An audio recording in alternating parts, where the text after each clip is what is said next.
Right, okay. Quick bit about me. I'm not going to keep you long. A very proud Kilkenny man.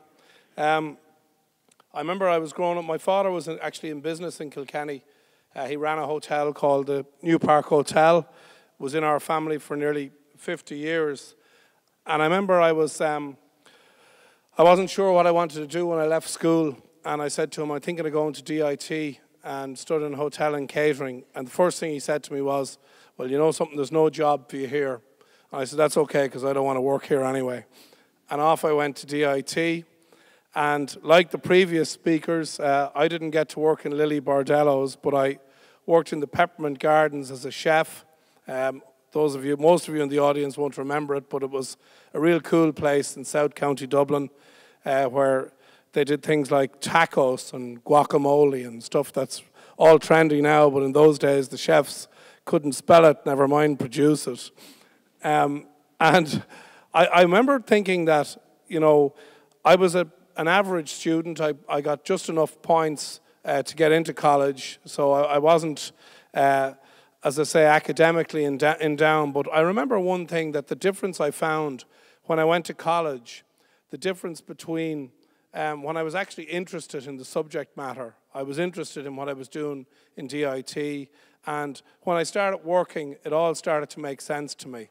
And I never failed an exam in college, and I remember working in that kitchen and being really turned on by the whole thing of being part of a team, the fact that you were given a responsibility to produce something, you were able to use your artistic talents and put something up on a plate. And secondly, there was the whole banter, the pressure cooker environment of working in the kitchen. So after I finished college, I stayed in working in the kitchen for another couple of years, even though I graduated in management. And I was over in Scotland at a rugby match, and I managed to bullshit my way onto a North Sea oil rig. I told them that I was the best chef that they never had. And the guy gave me the job there on the spot in the pub in Edinburgh. And I started work the next day, and I stayed out in the rigs for almost 2 years. And that was a very interesting place to work. There was a huge school of life there. And you worked really hard, you were paid really well. And because the money was so good, all the best chefs from the UK were working on the rigs. And the big joke was that we had 5-star chefs and 1-star customers, which was actually true. But and then I managed to get that company. They transferred me to their Canadian operation, and I actually got into management over there. And I worked in places like the C&E Stadium in Toronto, the Ottawa Civic, and I worked again for 3 years over there. So one of my messages is that when you're finished college, go and travel, go and work somewhere else, go and work outside off this island, but do come back, and come back having learned something. Come back having learned from the school of life, learn something about your skill or your trade. But do come back, but do travel. I came back and I worked for 13 years for the Campbell Bewley Group. I worked my way up to being the managing director of Bewley's, which again was a big company in those days. I'm going back now to the early 90s, mid-90s, and we had a turnover there of about 40 million euros, about 800 staff, a bakery, a franchise company. It was a big business, and I really, really cut my teeth there around opening shops and coffee and property and all that good stuff. But it was a tough place, and it wasn't for the faint-hearted. And I went out on my own then in 1998. I decided I'd had enough of the corporate world, and I was actually 38 years of age, and I left a good, pensionable, secure job, and I opened my first coffee shop in Grafton Street in the basement of Laura Ashley in 1998. And the first day, I remember I took £57 and thought I'd made the biggest mistake of my life, which I almost did. And I remember thinking that, you know, what have I done here? I've gone and done, I didn't really care about myself, but the damage. I had 4 young kids at the time, I had a big mortgage, and I remortgaged my house, and I said, this is crazy. I'm after putting everything at risk here. But I remember being in this place, this sort of dark place that I felt I was going to fail, and it was the first time that I'd ever really was looking failure straight in the face. And I decided that if I was going to go down, I wasn't going to go down without a fight. And I worked that shop 7 days a week, got to know every single customer by their first names, what they liked, what they didn't like. And then I could see the sales just gradually increasing each week. Then Christmas came and we were busy, and I was still sort of walking a tightrope, and because I was undercapitalized when I went into the business, and Bobby spoke earlier about running out of cash, that almost happened to me. And you know, you can run out of cash and still be profitable. And you know, even though it sounds simple, you'd be amazed about how many people make that mistake. And I just about survived it.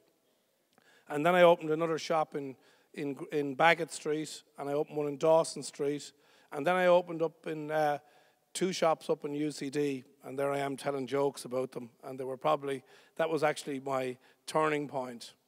So then that business was called Perk. I had 5 shops, and there was another competitor of mine, Insomnia, who had 6 shops, pretty much doing the same thing I was doing, and there was a third company called Bendini and Shaw, which was a sandwich making company, and that was on Stephen's Green and Bagot Street. They had 6 shops. And effectively, we put the 3 businesses together, and we ended up with 17 shops and rebranded them all Insomnia, and off we went. And thankfully now we have 80 shops. Our turnover is about 26 million. We employ over 300 people.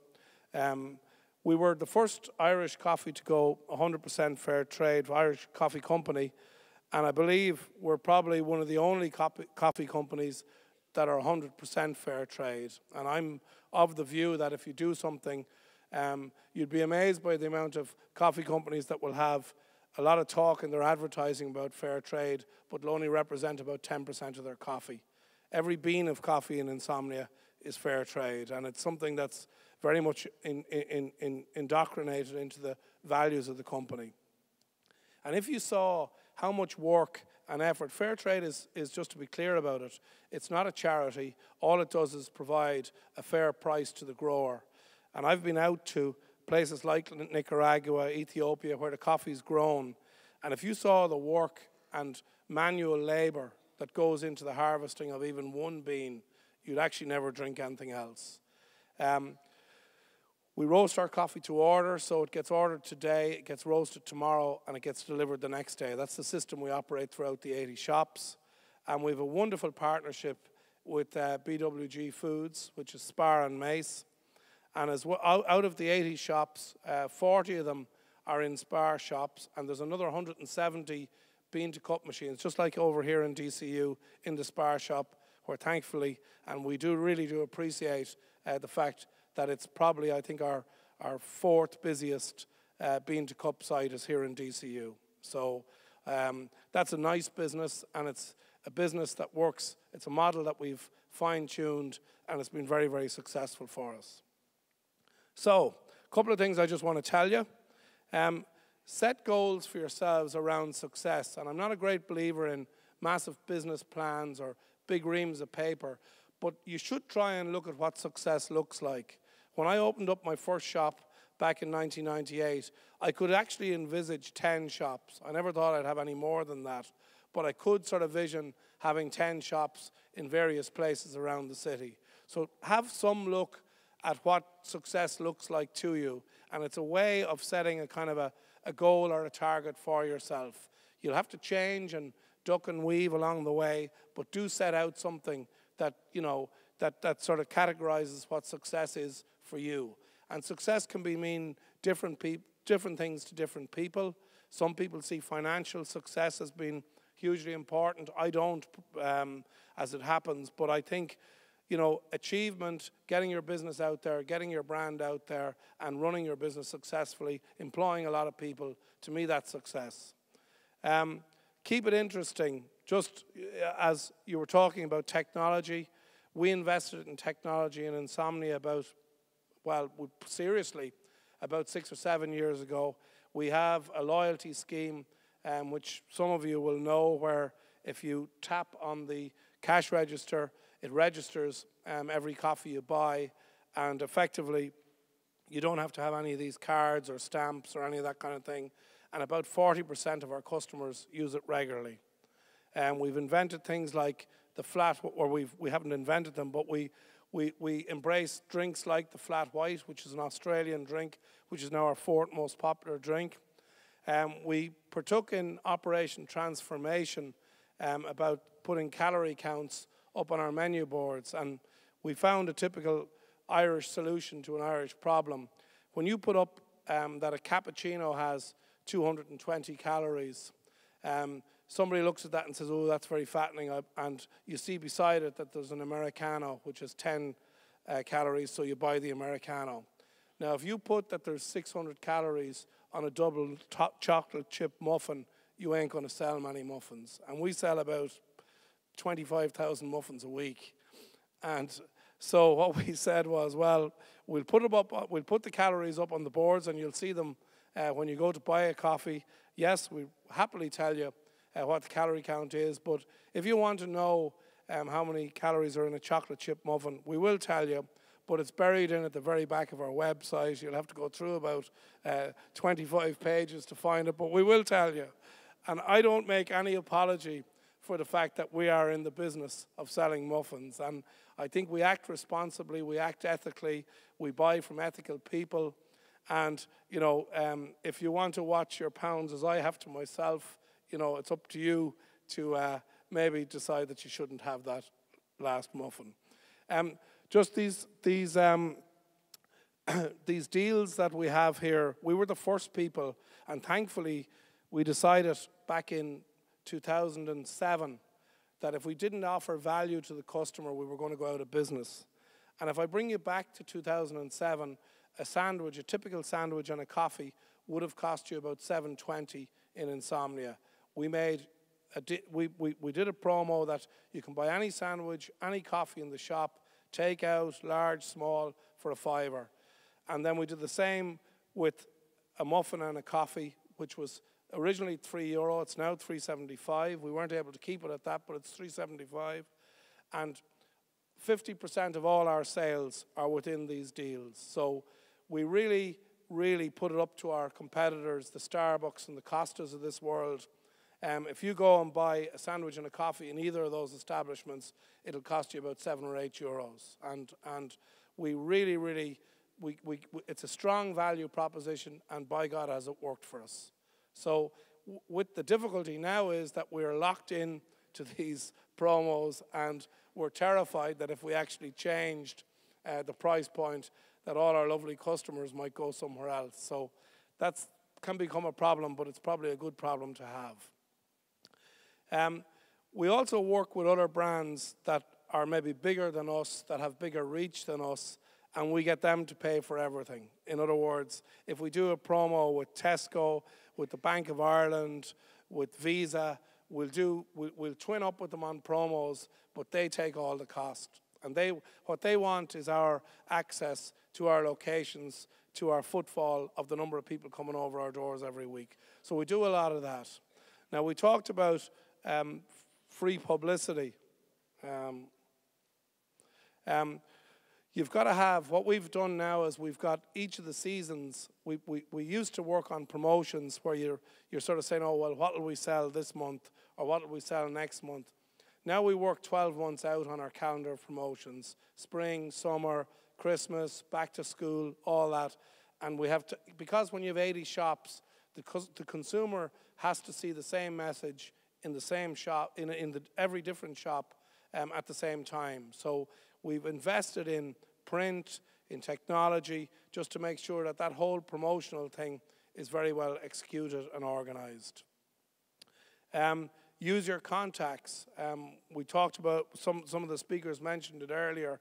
Again, you've got to get out there. You've got to sell your business. You've got to get out. We're very active on Facebook, on Twitter, on all those things. And we employ people who are of a different generation to us. The people who run the Facebook and Twitter accounts in Insomnia are 22 years of age. That's because that's their space, and that's where their expertise is. It's not my era.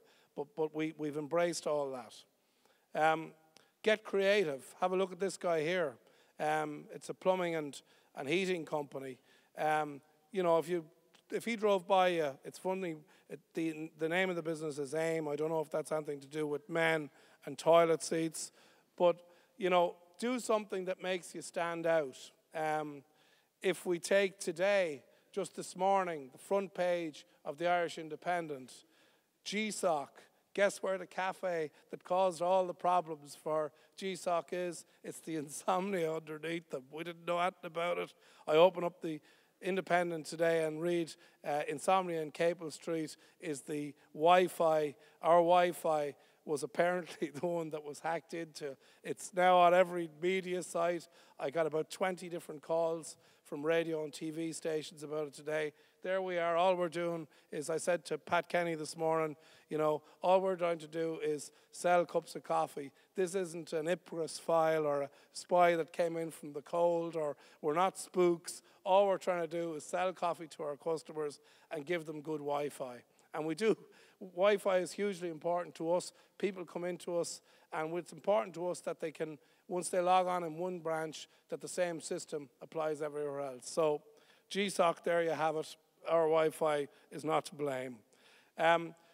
Just to talk again about getting free publicity, that's Miley Cyrus there. She's walking down Grafton Street. She has an insomnia coffee cup.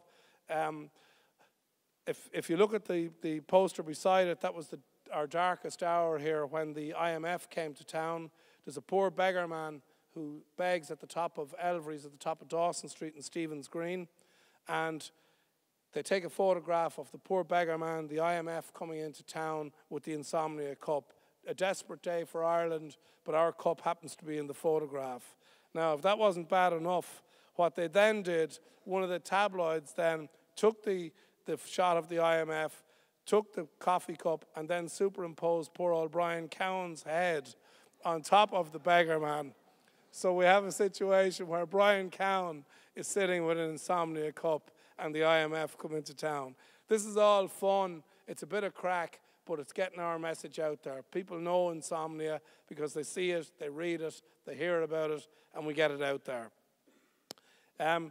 The role of luck was, Bobby mentioned it earlier, that he got lucky a few times.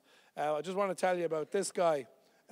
Very interesting character, because about 6 months ago, he won $178 million in one of the US lotteries. And guess what? 2 days later, she became his girlfriend. Now, you can get lucky, guys. I'm telling you, you actually can. Learn from your mistakes. I've made many of them, and I'm going to keep making them, but I try not to make the same one twice. So really, really try and learn from your mistakes, because you will be making them. Nobody doesn't. So you just join the queue in the mistakes-making business, because you are going to make them. But as I say, learn from them and try not to make the same one twice. And then I want to say this to you, that it isn't ever too late to do something new, to do something different. I said to you that I didn't set up my own business until I was 38 years of age. I didn't go on to the TV until I was 48 years of age. I didn't start the radio, which I've been doing now for 4 years, until I was 50.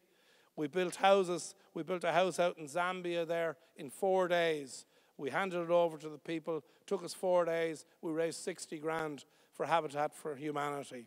I hate to say it, but I did complete a half marathon last year. I know I don't look like I did, but I did.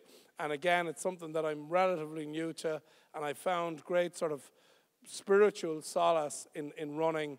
I never thought I'd run. I played a lot of rugby. I've done a lot of sailing. Thought running was just for somebody else, but I've embraced it, and I found that this actually works for me. So it's never too late. You can do anything you want if you set your mind to it. That's the message out of that slide.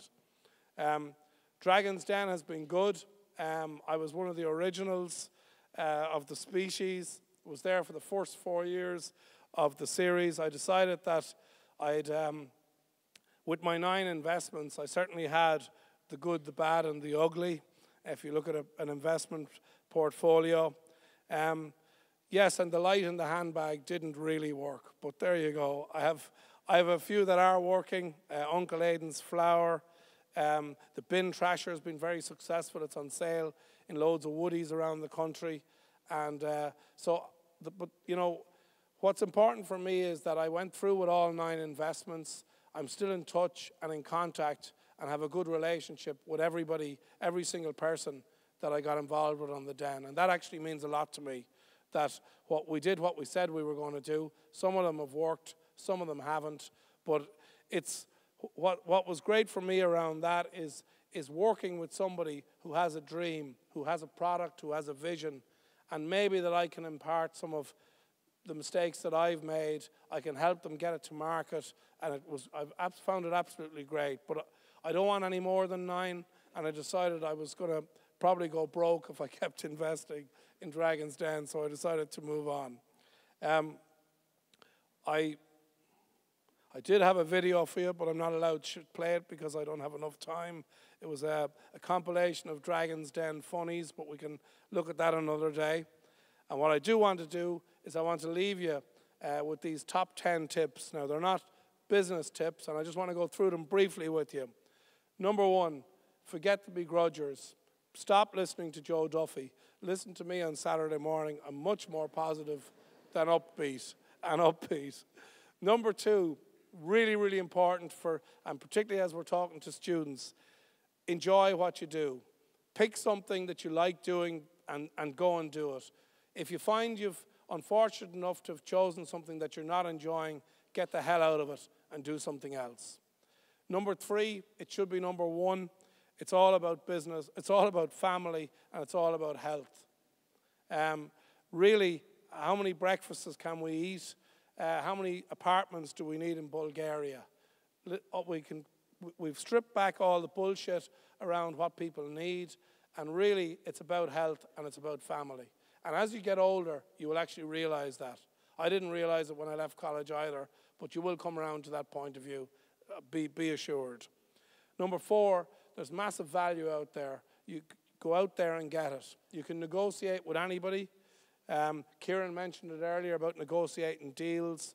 We've always been absolutely ruthless around getting the best price. And people will deal with you. You can also now negotiate with solicitors, accountants, architects, people who before negotiation was a word they didn't understand. So negotiate. Number 5, surround yourself with positive people. Positive people bring positive energy. Conversely, negative people do exactly the opposite. So I don't do negative people. If somebody doesn't buy into the dream, doesn't buy into the vision of the business, let them go and find somebody who embraces the ethos and the culture of your business. Number 6, I mentioned it earlier, even if it's written on the back of a fag box, write something down that gives you a goal. What I do is every December I write 6 things down and I check it 12 times over the following year, and normally I get 4 out of the 6 done. Number 7, integrity. And again, don't do anything stupid, don't do anything dishonest, because you will regret it. Ireland's a small place, Dublin's a small town, and you will be found out. So just behave ethically, whatever it is you're doing. Number 9 is 8 is to innovate constantly. And innovation is not always about new things. Often it's about looking at something that you do. Can I do it quicker? Can I do it more efficiently? Can I take some cost out of it? So we should be innovating all the time. Number 9, you network, you get out there, you sell your business. Hi, I'm Bobby, I'm from Insomnia. You know, get out there and sell. Everybody needs to be responsible for selling in a business. And you'll find as well that networking is so important. We only like to do business with people that we like, and we like to do business with people that we know. So you've got to get out there and project yourself out there. And number 10, you stay in the ring because it's going to get better. Thank you very much for listening to me.